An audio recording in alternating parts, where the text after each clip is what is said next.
हर महीने इंडिया में 14 बिलियन से ज्यादा यूपीआई ट्रांजैक्शंस हो रहे हैं। यानी हर इंडियन हर महीने एवरेज 10 बार यूपीआई से पेमेंट कर रहा है। एक चाय वाले भैया से लेकर के एक बड़े दुकानदार तक सब यूपीआई यूज कर रहे हैं, और वो भी बिल्कुल फ्री में। No fees, no charge, nothing. एक टाइम था जब हम कैश के लिए लाइन में खड़े होते थे, और आज इंडिया डिजिटल पेमेंट का बॉस बन चुका।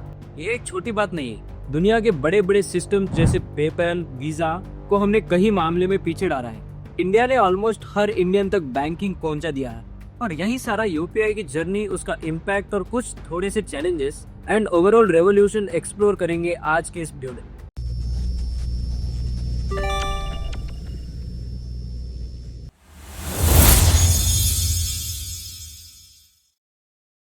एक टाइम था जब इंडिया में हर चीज कैश से चलती थी। चाहे दुकान में सामान खरीदना हो या चाहे दोस्त की उधारी चुकाना, सबके लिए नोट गिने जाते थे। डिजिटल पेमेंट्स भी थे जरूर, डेबिट कार्ड्स, मोबाइल वॉलेट्स, लेकिन इतने स्लो और कॉम्प्लिकेटेड कि दिल से दुआ निकलती थी। बैंक के बाहर लंबी लाइन, छुट्टे के लिए लड़ाई, पर छोटी दुकान वाले तो कार्ड स्वाइप करने से मना करते थे। देश में इतना कैश का चक्कर चल रहा था, और वहाँ पे दुनिया पूरी डिजिटल हो रही थी। यहाँ से शुरू हुई बात एक ऐसे सिस्टम की जो फास्ट हो, सिंपल हो और हर इंडियन तक पहुँचे। इसके लिए national payments corporation of India (NPCI) and reserve bank of India (RBI) ने हाथ मिलाए। उनका प्लान था एक ऐसा डिजिटल पेमेंट सिस्टम बनाया जाए जो कैश को हमेशा के लिए बाय बाय बोलेगा। अप्रैल 2016 में सपना सच हुआ जब यूपीआई लॉन्च हुआ। यूपीआई मतलब यूनिफाइड पेमेंट इंटरफेस, एक ऐसा इंटरफेस जो सबको जोड़ने वाला है। शुरुआत एक छोटी सी थी, 21 बैंक्स के साथ पायलट प्रोजेक्ट, लेकिन आइडिया बड़ा था। एक बटन दबाओ और पेमेंट एक अकाउंट से दूसरे account. No card, no wallet, बस एक फोन और एक यूपीआई आईडी चाहिए। इसके अलावा तो जीरो मर्चेंट डिस्काउंट रेट लगा दिया, मतलब दुकानदार को भी कोई फीस नहीं देनी, और क्यूआर कोड डाल दिया जो गांव के छोटे दुकानदार भी समझ सके। बस स्कैन करो और पैसे आ गए। स्टार्टिंग में कुछ गांव के लोगों ने टेक्नोलॉजिकल एडवांसमेंट की वजह से इस मॉडल के ऊपर शक किया, लेकिन 2022 तक 300 मिलियन लोग इसे हर महीने यूज करने लगे, और जुलाई 2024 में तो 14.4 बिलियन ट्रांजैक्शन। ऐसा लगा जैसे हर इंडियन के फोन में एक डिजिटल वॉलेट है। 2016 से पहले इंडियंस के लिए ऑनलाइन पेमेंट एक लग्जरी था। इतनी नेसेसिटी फील नहीं करते थे, लेकिन कई सारी प्रॉब्लम्स हर जगह थी। एटीएम की लाइंस, छुट्टे का झंझट और स्लो बैंक ट्रांसफर्स। यूपीआई आने के बाद ये सिर्फ एक पेमेंट सिस्टम नहीं बल्कि एक हैबिट बन। मोबाइल नंबर या एक छोटा सा VPA, virtual payment address, type करो और पैसा इंस्टेंटली ट्रांसफर हो जाता है। ना कोई IFSC कोड, ना कोई अकाउंट नंबर का झंझट। किसी एक पर्टिकुलर ऐप तक लिमिटेड नहीं। गूगल पे हो या फोन पे हो या पेटीएम, हर कोई यूपीआई का हिस्सा बन गया। कोई भी किसी से भी पेमेंट एक्सेप्ट कर सकता है। जब दुनिया भर में कार्ड कंपनीज हर ट्रांजैक्शन पे फीस लेती थी, तब यूपीआई ने लोगों को जीरो कॉस्ट पेमेंट्स का मजा दिया। एक मोबाइल नंबर टाइप करो, यूपीआई का पिन डालो और हो गया। इतने इजीली पेमेंट्स करने के लिए और ज्यादा लोग अपने बैंक अकाउंट्स ओपन करने लगे। आधार और जन धन योजना की वजह से काफी सारे लोग बैंक सिस्टम का हिस्सा बन गए। गूगल और फोन पे जैसे बड़े प्लेयर्स आए और यूपीआई को हर किसी के मोबाइल में मस्ट हैव बना दिया। 2016 में सिर्फ 93,000 ट्रांजैक्शन से स्टार्ट करके मई 2024 तक 14 बिलियन ट्रांजैक्शंस पर मंथ। आज इंडिया में हर 4 में से 3 डिजिटल पेमेंट्स यूपीआई से होते हैं। जब इंडिया में यूपीआई ने सब कुछ बदल दिया तो दुनिया भी देखने लगी। 2021 में इंडिया ने 48.6 बिलियन ट्रांजैक्शंस प्रोसेस किए, जो चाइना और यूएस से भी ज्यादा है। यूपीआई का cost efficiency and lighting fast model global attention का सेंटर बन गया। NPCI इंटरनेशनल ने नेपाल, भूटान, UAE, आज इंडियन ट्रैवलर्स पेरिस में आईफेल टावर पर या दुबई ड्यूटी फ्री में भी यूपीआई से ट्रांजैक्शंस कर सकते हैं। I have my Eiffel Tower ticket portal open here, and there is a UPI QR code right on the screen. All I have to do is open my banking app, scan it, and just like that, I have bought a ticket. Japan, UAE और Philippines के साथ partnership Indian experts के लिए easy money transfer possible बना रही है। Brazil ने UPI के मॉडल पर पिक्स सिस्टम लॉन्च की, और इवन गूगल ने यूएस गवर्नमेंट को बोला कि यूपीआई का अडॉप्ट करे। दिसंबर 2024 तक एनुअल ट्रांजैक्शंस 172.21 बिलियन कर चुकी थी। ये स्केल दुनिया में और कहीं नहीं दिखता। ऑफलाइन पेमेंट्स के लिए यूपीआई लाइट, ऑटो डेबिट के लिए यूपीआई 2.0 और नए नए फीचर्स हर साल आ जाते हैं। इंडिया का सस्ता इंटरनेट भी इससे ग्लोबल सक्सेस बनाने में मदद कर रहा है।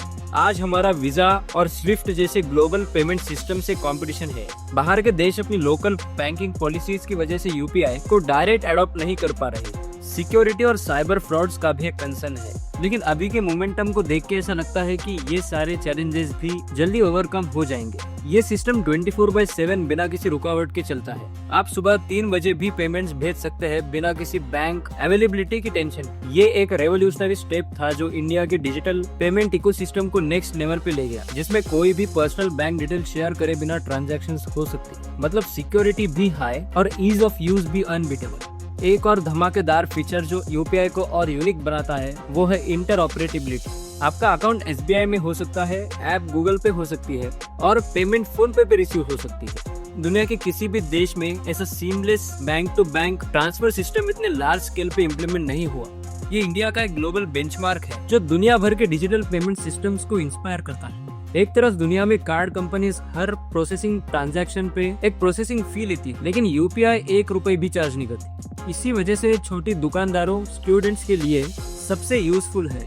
मतलब ऑल इन वन सोल्यूशन जो peer to peer payments, bill payments, online shopping, subscriptions और इवन ऑटो डेबिट ट्रांजैक्शंस तक हैंडल करता है। और जब से स्मार्टफोन पेनिट्रेशन बढ़ा है तब से ये और भी अनस्टॉपेबल बना है। सिंगापुर ने पे नाउ को यूपीआई से लिंक किया जो क्रॉस बॉर्डर ट्रांजैक्शंस आसान करता है। Nepal, Bhutan, UAE, Mauritius, France जैसे देश भी यूपीआई को अडॉप्ट करना चाहते, जिससे इंडियन ट्रैवलर्स वहां भी बिना किसी एक्सचेंज रेट प्रॉब्लम से पेमेंट करें। अब देखिए, लोग कैश के चक्कर में नहीं पड़ते तो करप्शन भी कम होता है। यूपीआई की वजह से गवर्नमेंट को टैक्स कलेक्ट करना भी आसान हो गया क्योंकि हर ट्रांजैक्शन का रिकॉर्ड साफ दिख रहा है। लेकिन इस सिस्टम पे भी चैलेंजेस जरूर है। सबसे पहले तो ये 0 MDR वाला सीन, मतलब दुकानदार से कोई चार्ज नहीं लिया जाता, जो यूजर्स के लिए तो मजेदार है लेकिन बैंक्स के लिए एक टेंशन। बैंक्स को पैसा कहां से आएगा ये सिस्टम चलाने का, इससे सस्टेनेबिलिटी इफेक्ट होती है। फिर साइबर सिक्योरिटी का एक बड़ा प्रॉब्लम है। फ्रॉड के केसेस रेगुलरली सुनने में आते हैं। कोई फिशिंग करके या गलत लिंक भेज के पैसा चुरा लेता है, तो ये भी एक बड़ा रिस्क है। और भारत में कुछ गाँव में आज भी इंटरनेट कनेक्शन उतना फास्ट नहीं है, इसलिए उनका भी थोड़ा सा यूज केस कम होता है। फोन है, ऐप है, लेकिन नेट नहीं चलता। और ग्लोबल एक्सपेंशन वो भी इतना आसान नहीं। जापान में यूपीआई ले जाने की बात हो रही है, लेकिन वहाँ के रूल्स एंड रेगुलेशंस अलग है। अभी तक आपके माइंड में ये सवाल जरूर आया होगा कि इंडिया के अलावा इतने बड़े देश है और वो लोग यूपीआई को अडॉप्ट या अपने आप खुद से बना क्यों नहीं सकते, या अपने आप खुद से ऐसी टेक्नोलॉजी सेट क्यों नहीं कर सकते। पर इसका आंसर काफी इंटरेस्टिंग है। पहले तो यूपीआई का सक्सेस इंडिया की यूनिक सेटअप से आया है। एनपीसीआई जो एक नॉट फॉर प्रॉफिट बॉडी है और आरबीआई ने एक सेंट्रलाइज सिस्टम बनाया जो सारे बैंक्स को एक प्लेटफॉर्म पे ले आएगा। ये इंटरऑपरेटिबिलिटी दुनिया में रेयर है। दूसरे देश में पेमेंट सिस्टम्स प्राइवेट कंपनीज चलाती है, जैसे वीजा, मास्टर कार्ड या पेपैल, जो कंपटीशन में रहती है और एक दूसरे के साथ इंटीग्रेट नहीं करते। इंडिया में गवर्नमेंट ने ये इंश्योर किया कि बैंक्स एक साथ काम करें, जिससे 0 MDR जैसे बोल्ड स्टेप इंडियन गवर्नमेंट ले सकती है, जो ऑफकोर्स प्रॉफिट ड्रिवन इकोनॉमीज में बहुत मुश्किल है क्योंकि वहाँ रेवेन्यू, प्रॉफिट और बिजनेस को ज्यादा प्रायोरिटी दी जाती है। इसके अलावा इंडिया का स्केल और डाइवर्सिटी, इंडिया की इतनी ज्यादा पॉपुलेशन जिसके ऊपर हम लोग एक अच्छा टेस्टिंग कर सकते हैं और गांव से शहर तक एक डिजिटल शिफ्ट हम एक लिमिटेड टाइम में अचीव कर सकते हैं। आधार ने 1.3 बिलियन से ज्यादा लोगों को यूनिक आईडी दी। जनधन योजना ने 50 करोड़ बैंक अकाउंट्स खोले